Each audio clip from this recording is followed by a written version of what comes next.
Wie schlägt man den perfekten Jab und warum ist der Jab eine der wichtigsten Waffen in jedem Kampfsport, sei es Boxen, Kickboxen oder MMA?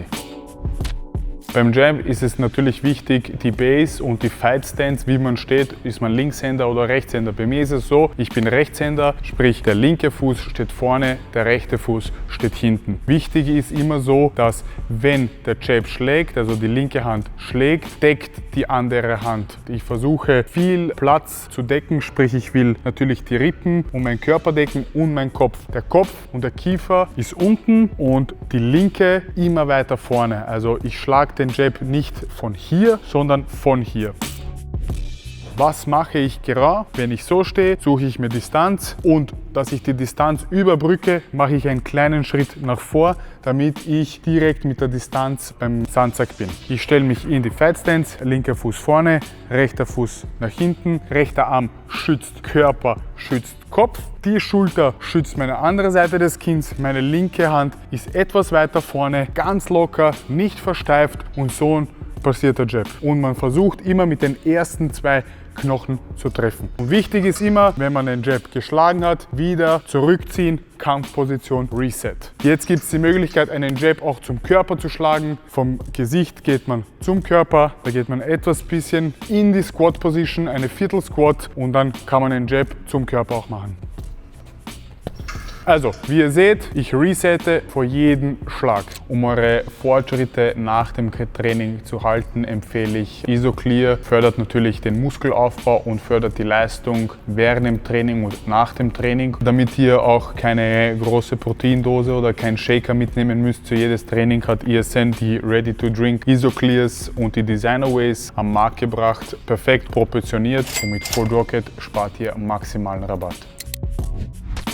Beim Footwork ist es wichtig, dass man auch nicht versteift auf den Beinen ist. Man kann ein bisschen hüpfen und man sollte immer locker sein. Natürlich, wenn man nach hinten sich bewegt, keinen richtigen Jab schlagen. Also, wenn ihr einen Jab macht und resettet, dann könnt ihr euch kurz auslockern und kurz springen. Und dann stabilisiert ihr wieder und dann macht ihr wieder einen Jab. Bumm. Und wieder auslockern. Das Ziel des Jabs ist es einfach, den Gegner zu beschäftigen, ihn auf Distanz halten, dient auch als Vorbereitung für einen K.O.-Schlag oder für mehrere Schläge. Ein Jab ist auch eine Versicherung für dich im Kampfsport. Je öfter man den Gegner trifft mit einem Jab, dann denkt er viel weniger an das, was er macht, sondern ist beschäftigt mit meinem Jab, wie er den pariert oder den ausweicht. Der Jab dient auch natürlich zur Ringkontrolle, Oktagonkontrolle. Mit dem Jab kann man schön Druck machen. Wenn der Jab immer landet, zählt das natürlich auch für die Punkte und für die Punkterichter. Wir wollen natürlich nicht den Jab telegrafieren. Das heißt, wenn ich in der Fighting Stance bin, ich will nicht zurückziehen und dann schlagen. Ich will eigentlich aus der Position den Jab anbringen, also quasi ansatzlos zu schlagen. Ansatzlose Schläge sind schwer zu kontern und sind nicht so sichtbar wie telegrafierte Schläge. Beim Jab geht es eigentlich mehr um Schnelligkeit zu schlagen als um stark zu schlagen, also Speed over Power, einfach relaxed zu sein und einfach die Hände fliegen lassen. Ja? Nicht schon den Arm anspannen, bevor du den Schlag ansetzt, der wird langsam und der wird nicht hart, wenn man glaubt, dass er hart ist. Ich bin locker und im letzten Viertel spanne ich an. Im letzten Viertel spanne ich an.